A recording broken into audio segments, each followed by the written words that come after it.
Okay. DGP 78. Steven, top of the morning. Monday morning. Is it Monday? It's Tuesday morning. Your boy just came back. He was in London. So I'm back in DC on a Tuesday morning. I'm all out of whack.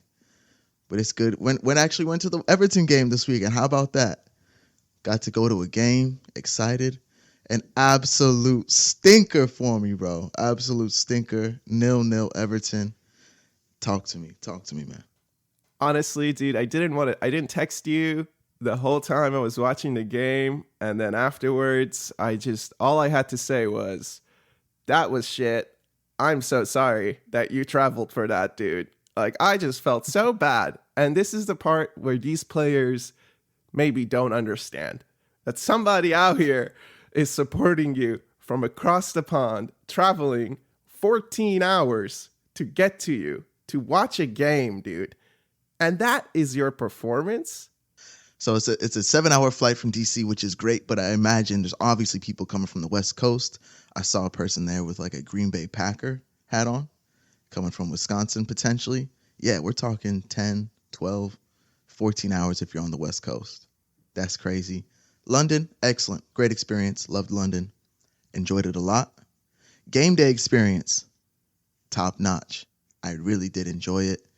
The atmosphere at the Emirates. For the game that it was, I thought it was great, man. The fans were in it, begging for something to happen. It was like on a cusp for me. Fans would start, get behind the team, kind of get some energy building, on a cusp. And it never got over the hump because the play on the field just never allowed that to happen.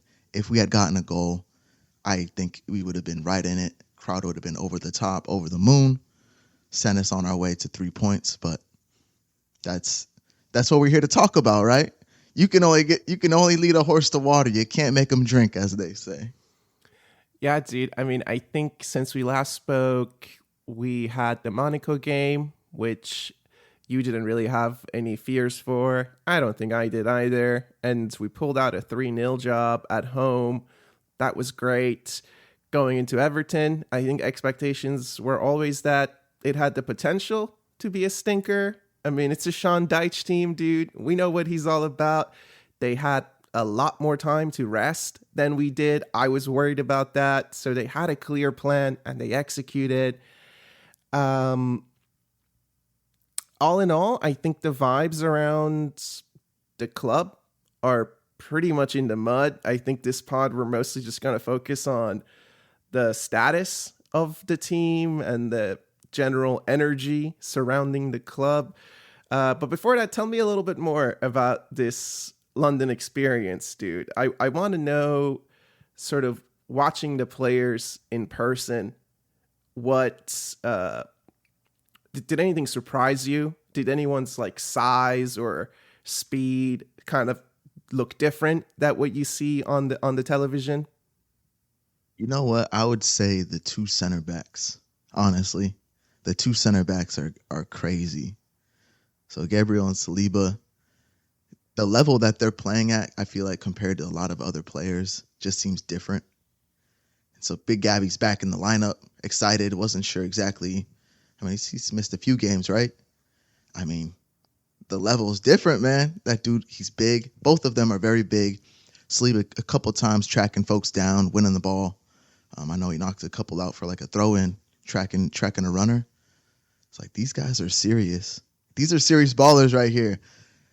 What's also disappointing, though, I'd say there was a few not great performances, right? The ones that you're like looking there. Odegaard, I'm going to this game looking for Odegaard. Like that's the player I want to see. Didn't show up. Just didn't have a great game. Martinelli, of course, we love watching him. See what is he going to do today? He wasn't a great performance. Saka, of course, that's the dude. He okay. He did okay. Obviously, we are hoping and praying that he's going to do something. We're getting him the ball and hoping and praying. But the two center backs and honestly Timber, that was like the levels for me were those three guys. That's cool, man. That's cool. Yeah, Big Gabby was so up for it, dude. That tackle that he had in the 5th minute, Oh my God, I was so happy you got to see that live, dude. That was hype, Oof. man. Crowd was into it, man. The crowd was into it. Big man's on the field, putting in a big one early. I'm back. That is cool. So watching it there at the stadium, did you notice anything about the pitch? Did you notice anything about the sort of some of the things that you don't maybe see on the television? Did you notice someone making a lot of runs? Did you see someone creating a lot of space for themselves that maybe you don't see in the television frame and you think, oh, this guy actually puts in a lot of work that goes unnoticed? Declan Rice, I think he puts in a lot of work. He was the most noticeable one to me, creating the space. This is the sad part, man. The runs. I'll be honest with you. There weren't a lot of runs in my eyes. Watching this game, and I think it's very apparent to see on TV. What you saw on TV is what I saw in person. We win a ball, we're going forward. A lack of intensity going forward completely. A lot of fans, go fucking forward. Go fucking forward. Go fucking forward. I mean, after 30 minutes, that's kind of like a theme of like, go forward. What are we doing? Keep going. So that was a lack, though. I think obviously you're asking about like runs attacking wise. It was lacking. Lewis Skelly, I thought he looked really good, man. I was watching him early. I really liked the way he played. Obviously jumping in the midfield. Noticed him a lot. Declan Rice, he's a roamer. He's a runner. He looks strong. Like he runs strong out there. Noticeable. But the offensive attacking runs, Keon, weren't there. They weren't there. Man, all right. Last question about the stadium experience, dude. Did you try any food that's maybe not offered at the American stadiums? I had zero food at the stadium. Fair. I had a couple beers. No, no food at the stadium. So you can't bring the beers down to the seats. People had coffees and stuff, coffees and teas you can bring down, but no food. Pre-game, what did I have pre-game? I had an English breakfast that morning, my first one. Some tomato beans. Oof, yeah. Not bad, but no food at the stadium, man. That's cool, dude. All right, man. Let's see. Let's talk about the Arsenal, man. Let's talk about where we are, I think, in the league. Look, we're sitting third with 30 points. There's 22 games left, so a total of 66 points are up for grabs. You add those up, and the total that we can get is 96 points. I really think that you need to break 90 in order to win the league. I'm treating 92 as my target, and if we can only lose one and draw one out of the next 22 games left, I have to be honest with you, it's looking very difficult, dude. It's looking very difficult. I was interested coming into this one. Obviously, the day of the game, negative. The day after, very negative. But now it's Tuesday, right? Slept on it a few days. I wonder what our energy is going to be like. There's obviously tons of negative things to talk about. To me, a worrisome part of it is like, I believe we can get back on track. I always have this feeling that we can. You look at a Liverpool team down to 10 men early, pulled out a draw versus Fulham, where they went down twice. Those boys in Manchester City can't win a game, can't buy a win. KP, they're 3 points behind us. That kind of like tells you, yeah, they've had a tough run for a month and a half. We've had a tough season from start to now. We're only 3 points above them. To me, that's a worrying part. Yeah, I mean, some of the way these Manchester City games are ending, it's just unbelievable, to be honest with you. That Manchester derby was insane, dude. But for us to be going through the problems that we're going through, it all really comes down to attack, Steven. That's the bottom line. There's no way to sugarcoat it, because there are a lot of positives about where we are today. We've had 4 clean sheets at home in a row now. That's a big deal. That's nice. That's your muscle memory kicking in. You look at the Champions League. We've conceded 2 goals in 6 games. That's not a sign of a bad team or a bad manager, dude. But what everything comes down to, and I have to go there, Steven, you think back to Porto, okay? You think back to Bayern Munich, okay? You think back to Inter Milan. You think to Everton. In a weird way, Everton plays similarly to Inter Milan and Porto. They're very sound structurally. They're very well coached. They have some experienced players who know how to get the job done. And they have big defenders. And when we go up against a team like that, we just can't score. And it's 2 seasons now where we're sitting here and we're talking about the need for a player to produce a magical moment, to win us a game, to dribble 1, 2, 3 players and put it in the back of the net. And we just don't have that. And it's only right to ask questions. What the fuck is the club doing? And I mean it in a very respectful way, bro. Because in 2020, Bukayo Saka said, "You deserve more, Arsenal fans." 5 years have passed. Bukayo Saka deserves more as an Arsenal winger. And the club has a responsibility to back him. It's crazy around this team. I'd say it's like putting in that tape, pressing play over and over again. We grab the tape off. It's our favorite tape to play. You know, your favorite movie when you're a kid, you grab it, you rewinded it before, you stick it in, press play. Here we go. We've seen this how many times, man? What you're just saying, like on multiple levels, things that we've seen before. Those types of teams. Sean Dyche. Have we been Dyched before?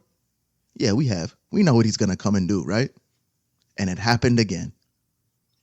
Oh, a player like Bukayo Saka, a world-class player, top talent, not getting the support that he needs to get to that next level. We've seen those players come through our club, haven't we? 10 years ago, 15, 20 years, this same exact scenario.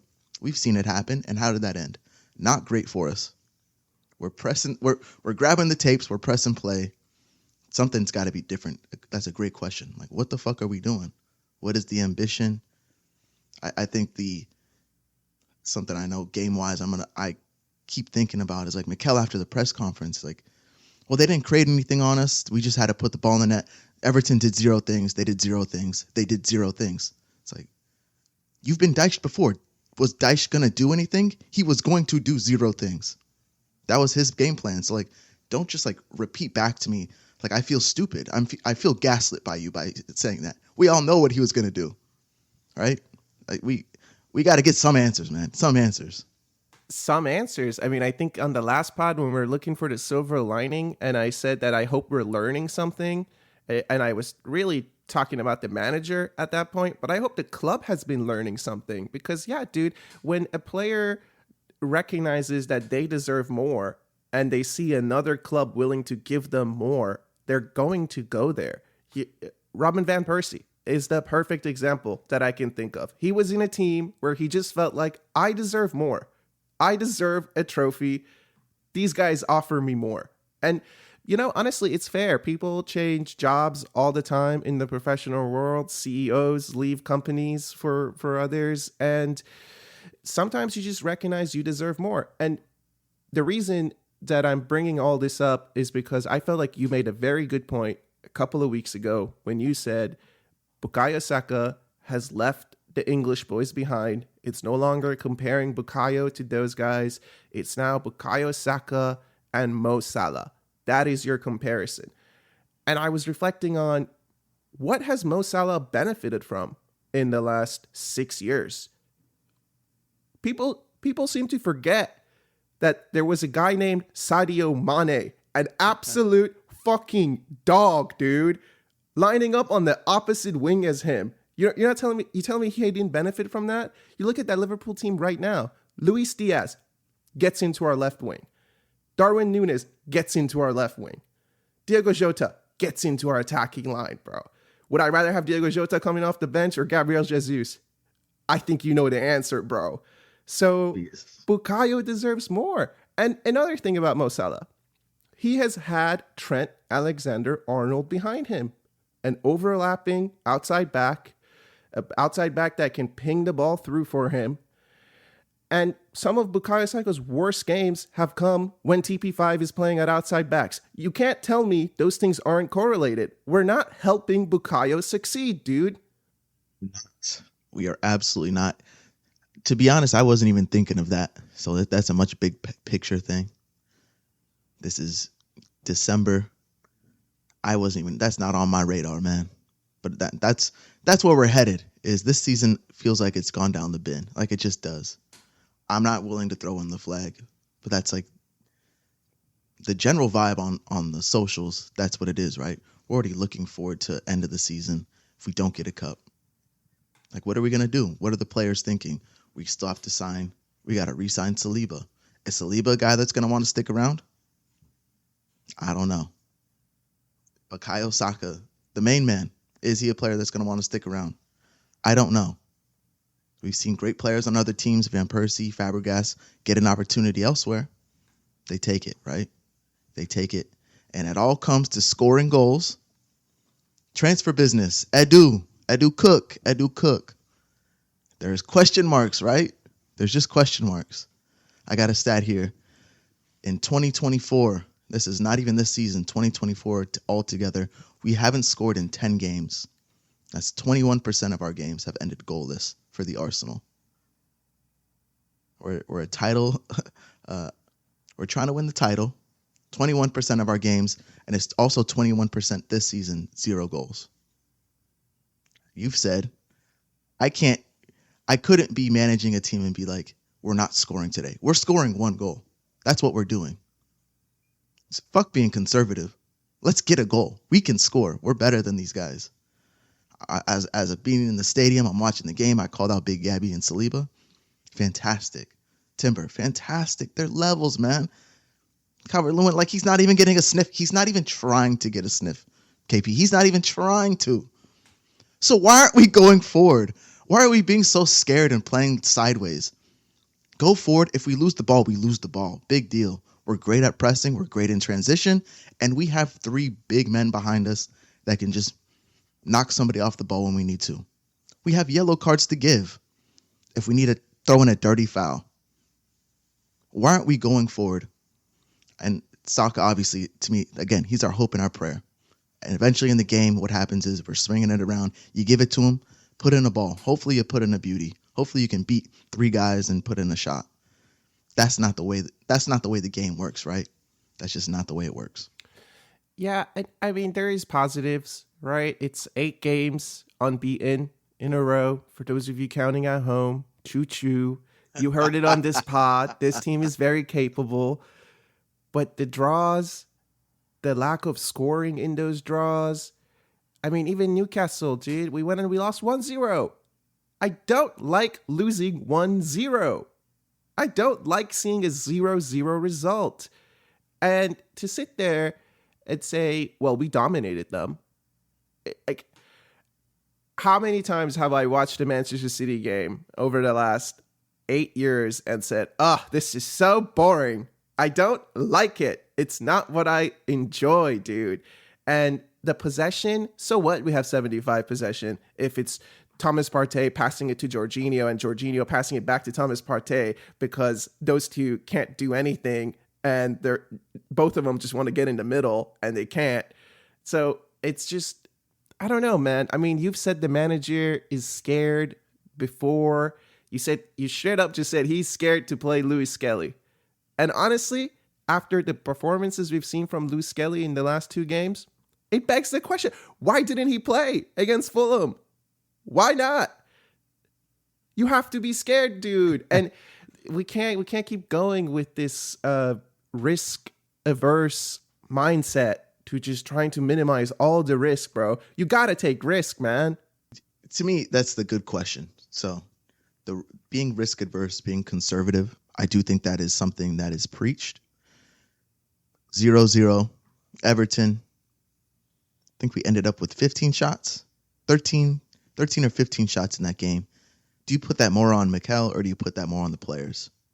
I think a little bit of it has to be put on Mikel because I think there's some kind of instruction coming down to these players, especially our wingers, to cut it back and recirculate and let's switch to play. I think there has to be an instruction because I refuse to believe a winger continues to do the same thing unless they're told to like do that same thing. I think it is. I think it's coaching decisions that are leading to that. Do you remember that season? I guess it would have been 22-23 when we would come out on fire, on fucking fire, bit between the teeth, just running at them hard. I remember just memories of Martinelli chucking, just running up the left wing, throwing a long ball to him, scoring within 5 minutes. There was that season 22-23 where we scored early consistently, and it was just like rabid. We were like rabid dogs, just going. Pin your ears back and go for like 15 minutes. Go intensity, intensity, intensity.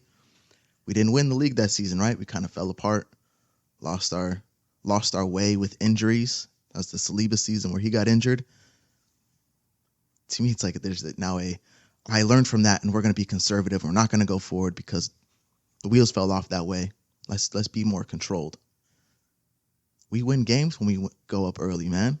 That's when you can be in control. After you go 15 minutes, 20 minutes hard, create your chances, find some weak points in them, put something in their mind like, oh, they got the better of us, right? I don't think Everton felt like they got the better of us. Yeah, we're possessing, but was Pickford making saves? He wasn't making saves, man. I mean, he made a couple. There was one where Kai Havertz slotted Saka through. That was really nicely done, I thought. And then Saka dribbled it down the line, crossed it to Odegaard. That Odegaard shot gets saved. That was probably our best chance of the game. Saka had the volley early on in the second half where Pickford made a save. But that's also, dude, this isn't the first time we're playing Pickford. He's going to make saves. Like, that's the one thing about him is like he has these crazy games, bro, where he makes like 7 saves against us and the 8th one finally goes in. So like, if we already know that, why aren't we taking more chances? Why aren't we taking more shots? Steven, here's a question. Can you remember the last time we scored a goal from outside the box from one of our left wingers? It's a big one. I'm watching the game. It was like very confusing while we're not just letting it rip a few times. They're right in front of the box. They're all congested in there. Let it rip, man. See what happens. Get a deflection. Worst thing happens, you get a corner, right? Let it rip. There's space to be had. Pickford can't see. You're not challenging the keeper at all. Like so we're passing it sideways. This is a game we've played before. Can't break it down. What is a new way to break it down? Taking long shots outside the box. Well, Martinelli, Mr. Predictable, right? Mr. Predictable. Why hasn't he scored outside the box? Because he's Mr. Predictable. He's not going to do that. KP, that's a ridiculous thing to say. You think he's going to shoot from outside the box? That's crazy. I mean, I don't understand. Everyone who plays on the left wing for us is right-footed. And I haven't seen a single one of them take a shot from outside the box. A good shot. I mean, I've seen Martinelli hit 1 or 2 this season that have just almost left the stadium. But I expect more from a right-footed player lined up on the left, dude. Like, Saka does it. I can remember Saka scoring from outside the box. But I'm just not getting it from the other players. And, I mean, this is a problem when you think about to being so obsessed with control and domination. I was watching that game against Everton, and I felt like Mikel Merino and Declan Rice are the same player. They are the same player. They look the same. It's confusing sometimes just looking at them. Which one am I seeing out there? They're literally built the same. Their movements feel the same. And we need more creativity from our left-hand side. I don't even think Mikel Merino was playing that game against Everton. And then to see the substitutions come in, to see J20 come in, to see Timber come in and go out at right back. Like, what are we doing? Honestly. In a very respectful way. Like, what are we trying to accomplish with this? It's an interesting squad build right now, huh? It's like the questions are really coming out now. What are we doing? Like, what was the intent of these signings? The squad build is a little interesting, isn't it? Odegaard was out for 6 weeks. We did all right. Like, we kind of plugged the gaps while we could. Results ended up not great in the end. But, like, we started strong with it because we're giving people new looks. They had to get used to it. We have, like, 2 creative midfielders in the team, yeah? 2. One of them's our captain, and one of them is 17 years old. We got 2 creative midfielders in the team. How many did we have last season? Did we have 3? And we let 2 of them go. Okay. And I think 2 of them, and the 2 that we let go, I think are having pretty decent seasons. Interesting from the squad build perspective. We pick up Marino. Okay. I think that's a very good point. Very similar to Declan Rice. Very similar. I think he's a smart player. I think Marino's good. I do think he's like very slick with it. I'd almost put him more like a Jorginho Rice mix. I think he's just a smart guy. He's like a good ball player. But is he a guy that's going to move the needle for you? I don't know, man. When you're playing a team like Everton, tell me I'm crazy for saying this.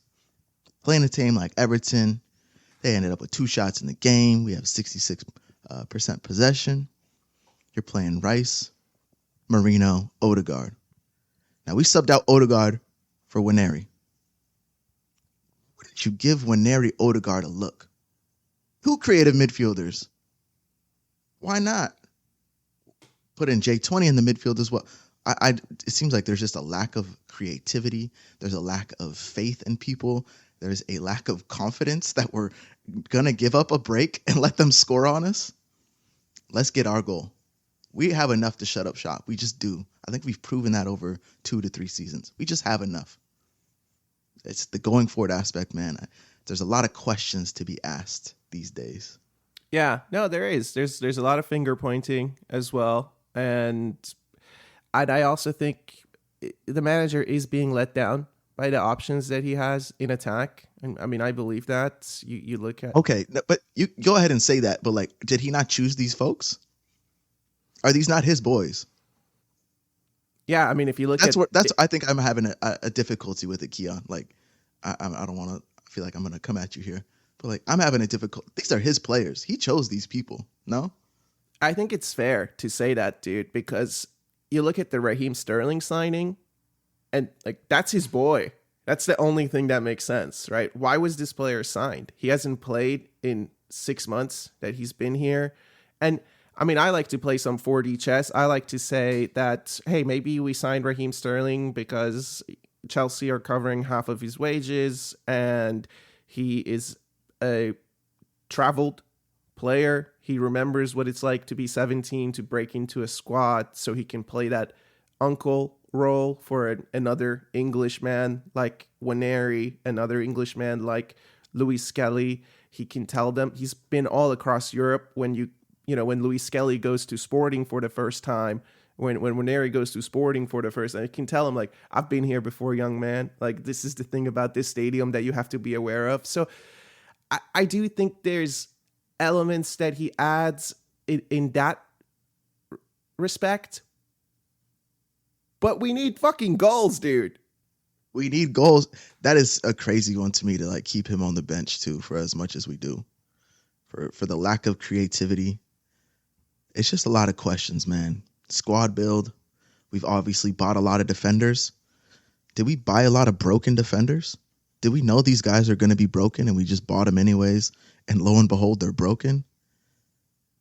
Don't love that. Like, Calafiori's known that he has a huge knee problem, right? He can't keep on the field for us. That sucks. Tomiyasu, his longest run with us was probably 4 months when we first got him. He can't get on the field. That sucks. So we just keep buying defenders. So we've bought Jesus. We've gotten Kai. I'll throw in Trossard, who had the lowest expectations of anyone and has basically beat out Martinelli, in my opinion, to this point. I think he should be the starting left wing. So we got 3 attackers that we've bought in versus the Marino, J20, Calafiori, Tomiyasu, Ben White. It's an interesting mix of players that we've gotten, players that we've let go. What's the squad build? It has to be attacking from here on out, yeah. It has to be, right? That's the only way you can think about it, is that, okay, phase 1, 2, 3, 4 complete, and now we have to enter phase 5. And to be honest with you, when I think back to the manager and some of the problems I have with the way he manages risk, one of the big ones is, look, when Calafiori is healthy, when Tomiyasu is healthy, when Timber is healthy, when Benny Blanco is healthy, when you have those 4 options at outside back and they're all healthy, bro, your wingers don't need to put in a shift defensively, man. I'm telling you. So I think that's another instruction that's coming from the manager, that, yo, you got to track back and double. But then I watch games, like I watch a Real Madrid game. Bro, their forwards don't come back. Vinicius does not come back to help, bro. He's out there trying to score. Even I was watching the West Ham game yesterday. Kudos. There were a couple of times where he's cheating, dude. You need your wingers to cheat a little bit. Like, yo, he's about to cross it. I'm going to start cheating, bro. I'm going to initiate this counter. I don't need to be back there helping them. Like that to me makes a lot of sense. I think we've said that before. I mean, we just believe that we have such a solid base.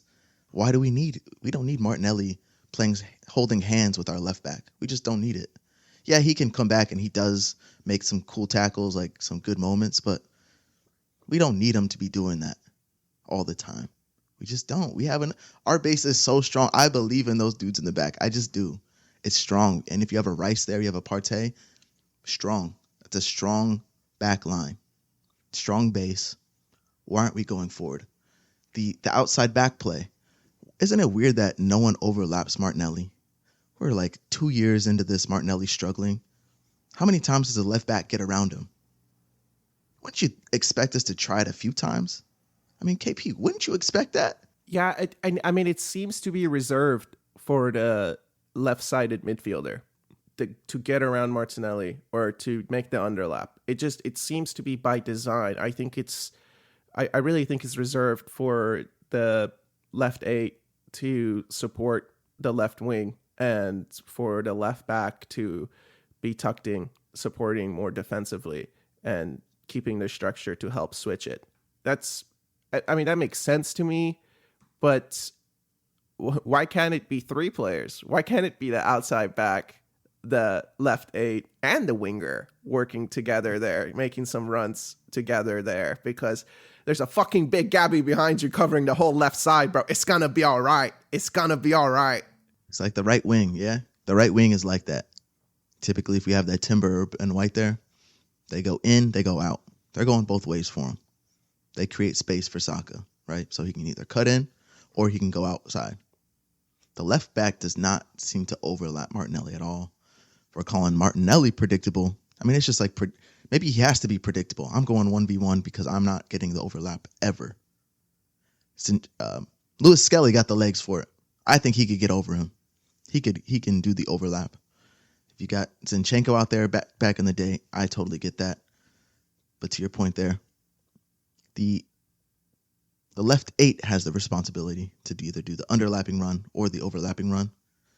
Well, if your left 8 or your left back is always going to be the underlap anyways, right? Zinchenko, he can't get around, so he's going to be playing that inverted place. It's like we're doubling up in these positions, yeah? How many times have you seen when like Martinelli plays it back to the corner of the box, yeah? Like he's going to reverse the ball. And then the two are like standing next to each other. Like Declan Rice and Zinchenko are standing next to each other. Oof. Yeah. Never a good look in my opinion. Never a good look. Yeah. No, it's not, dude. And I think if I were to send some notes to the manager, I think stop playing TP5 at right back. That is a note, dude. Write that down, please, because it's not working, bro. And why are we doing it? Like the rhythm that he had in the middle, that I've seen more from Declan Rice at left 8 than Mikel Merino in the games that he has played. And this isn't the first time where Mikel Merino is in the starting line and we drop points. There's got to be something to that, a little bit. There was a run that he got a few months ago where he was in the starting line back to back. Didn't go great. This time around, it's not going great. Even his pressing. Like, I didn't really see him pressing as high as I've seen the left 8 do. And now you could say he's learning, but I don't know, man. He's 28 years old. We don't got that much time for him to learn. That brain got to be developed already. I just want to see what's going to happen. I think we can say whatever we want to say. I don't know what will be happening here. My expectations and what I would love to see is a little, just some changes. I need to see the tweaks. We love to say run it back mode here. We like to say that Mikel is conservative. We like to say that he's very stubborn. Right? We both know there's kind of there's a bubbling, right? There's a bubbling under the surface here with the fan base. There is absolutely a bubbling. The water's getting a little hot. I think so, dude. I think so. And I'll be honest with you. We're in December now. Let's see how this season finishes. There's 5 months left, right? I still think a domestic double is in the cards. That was kind of my go-to. I also expect us to deliver 2 trophies. But let's say we just get 1 trophy and this season ends. Let's say we get no trophies and this season ends. A year from now, next December, if we feel like the league title is again already gone, I understand why the calls for the head will come. So I'm kind of thinking last couple seasons we've had tough Decembers. That's when we've kind of fell off a little bit. Now it's starting to become a trend of ugly football. It's ugly. I don't think we're enjoying what we're watching. I mean, that's what I'm expecting. My expectation is a change in the pace of the game, trying to open folks up. So midweek we play Monaco. It's Champions League. It's very consistent in the Champions League. The team typically comes to play. They're not here to sit on their laurels, get a point. They're coming to play the game. And when people come to play the game, that's when we shine. Spaces are open, right? When people sit back on us, that's when we have our issues. Consistent now for a few years. Pretty consistent. How do we break that down? To me, there hasn't been much change in that. There hasn't been much change in the way we're approaching these types of games. I need to see a change. I just need to see a change in approach. And if it bites us in the ass sometimes, you know what? They nicked the goal off us. They had that one shot attempt. They nicked it. That's tough. At least we went for I need the 3 points. I need to see us trying for the 3 points. I can't see us settling for the 0-0 when the other team's shooting twice. I need to see us putting the pressure on, attacking. I think that's all fair, dude. And I do feel like I've watched 2 different teams this season. I've seen one team in the Premier League that has just been hit and miss, and I've seen a very good team in the Champions League. So I do feel like I'm watching 2 different teams, maybe even 2 different tactics, to be honest with you. 2 different setups, the way we're approaching things. I do feel like the way we possess, it's too much in their half. Like, we have to possess a little bit more in our own half. We have to pull them out a little bit more. And one of the things I want to see us try more, bro, hit the ball over the top. We don't hit the ball over the top enough to a Saka to just go and run, go and chase, to a Martinelli, go and chase. We have to be able to stretch teams. And the third thing that I struggle with, we have to create a little bit of chaos. And I'm not just talking about set pieces, bro. We're great at creating chaos at set pieces. But in-game chaos, sometimes just give the ball away, bro. Honestly, give the ball away. Let Everton feel like they have a counter, and then we transition back. Like, I know it's risky, but we have to create a little bit of chaos and be able to score with just 3 passes. We don't need to score with 30 passes every time, dude. risk it to get the biscuit, right? Sometimes you got to have a little bit of risk to I think achieve what you want. You can't just sit back and expect it to play into your hands because we're better. We're just better, so it'll work out for us. You have to create some of that for yourself. Again, we have such a strong base. We have one of the best transition defenses in the league. We don't use it. We're not really using it at all, right? To our advantage. Your point is exactly spot on. Use it to our advantage. If our attacking third press is as good as it is, if our transition defense is as good as it is, if we have two center backs that are considered world class, considered one of the best pairings in the world, maybe we rely on that a little bit. You know what, Martinelli, don't worry about it. You don't need to come back. Go on. Go on, son. Go on. Go forward. You don't need to come back. Hey, Saka, don't worry about that. Don't worry about it, man. Go forward. Odegaard, put the ball over the top. I don't care if you lose it, bro. Take the chance. You think it's 20% chance he's going to end up with this ball? I'll take it. Hit it. I believe in you, bro. Hit it. That's what I'm saying. It is conservative, man. The left to right stuff, I'm over it. I can't take it. I can't take it much longer. I can't. No, the horseshoe is in full effect, man. Well, there's other positives around the club. I think the Arsenal women have won 7 games in a row. So big shout out to them. Their winning run continues. Obviously for the men, they play Crystal Palace on Wednesday, 3 p.m. Eastern time. It's the quarterfinals for the EFL Cup. I think it's really important for us to win that game, dude. And then we play Crystal Palace again at the weekend. The league match, to be honest with you, I expect Crystal Palace to go weaker in midweek because they've had a couple of good performances now in the league. I think their focus is going to be the league, and they're in a bit of a relegation fight. So I expect them to field a weaker team. I want us to field our best team. I don't care, dude. I think go on and win this game. We have to win the midweek game. That's a good look at Palace because they have their recent run of games is pretty decent. So in their last 5, they have 2 wins, 3 draws. They were in that relegation fight. They've kind of jumped up a little bit. They got 16 points in the league. Obviously, if they can now get a nick a point off us, a struggling Arsenal team, that's great for them. But from Arsenal's perspective, I'm with you. It's got to be a cup, man. I think we've said it a couple times. We kind of had our chips in the league. That's kind of what we were looking for. As of right now, we're in a quarterfinal. I'm down to put my chips in that direction. Champions League, 3rd place in the table. I'm willing to put some chips over there as well. I want that bye. I want it. So let's win something. The season is the point of the game is to win. And I want to win something. So I'm with you on that.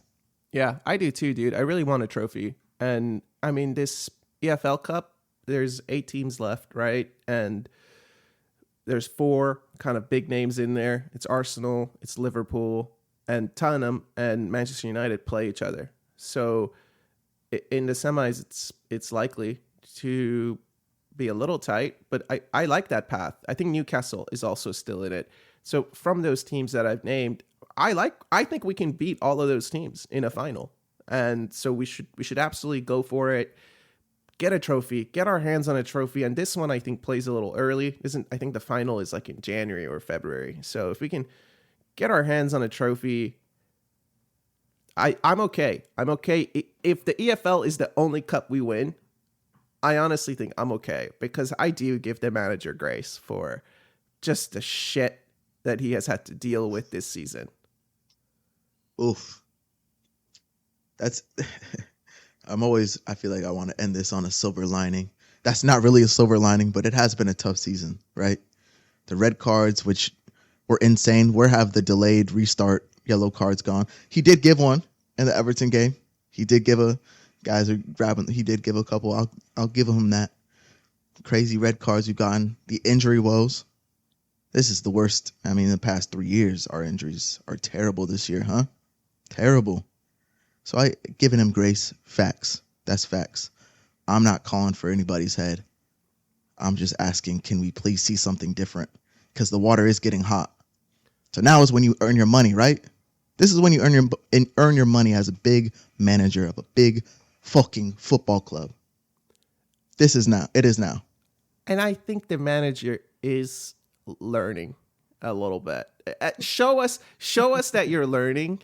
But I also think, I mean, Steven, you said you were a little surprised that he subbed Odegaard.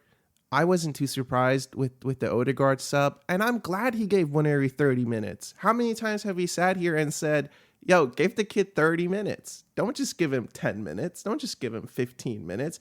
And that was a perfect situation. Yo, we need a goal. I believe in you.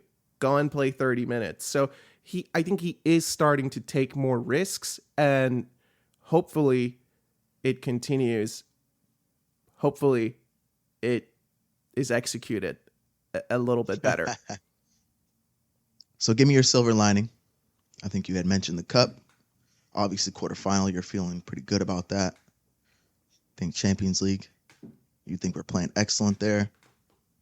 Rolling through December, the end of December, what's your silver lining? What are you looking forward to? What do you think we're going to do well?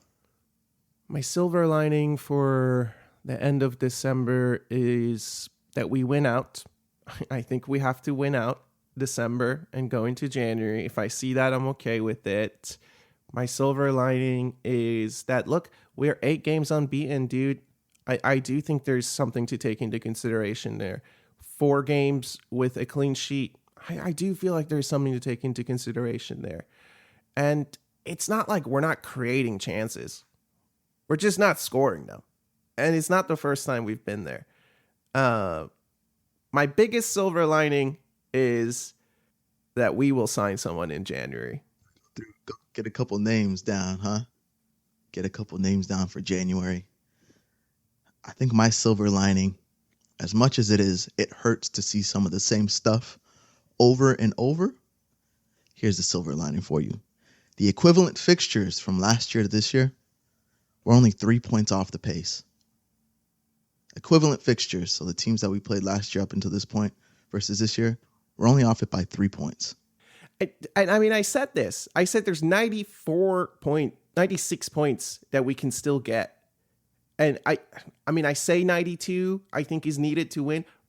But the league that we have, the results that we have seen, the performances that Bournemouth are putting in, the performances that Nottingham Forest beat Newcastle at the weekend.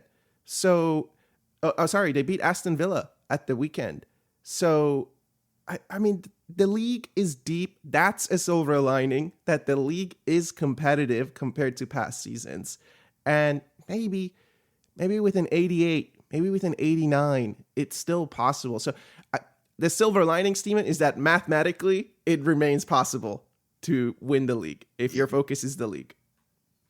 Oh, it is possible. We were always kind of on that choo-choo thing. Can we get a run going? 8 unbeaten. That's a silver lining. And we're so close to turning these draws into wins. Are we not? I feel very... I'm in the stadium. I'm watching this game. I'm not telling you, it was like on a cusp. Like the fans, like it trying to will them across the line. It's like there's a belief there. Not like we're singing Boo Birds or anything because it's a terrible performance. It's there. It is there. It's right in front of us. Just got to somehow kick the door open. Door stiff right now. Got to kick it open. Once that door opens, we've seen it in the past. Those floodgates open, man. We can go on a huge run. Seen other teams do it before. I think we are absolutely capable. We're a top side. But getting that door open, that's the somebody behind the scenes, the tacticians need to come up with something. I'm not throwing in the towel. I'm absolutely not. But we'll see. We will see. We will, dude. We will. We wish everyone a great rest of the week. Enjoy the cup match on Wednesday. Enjoy the game at the weekend. And we will see you on the other side. Be easy.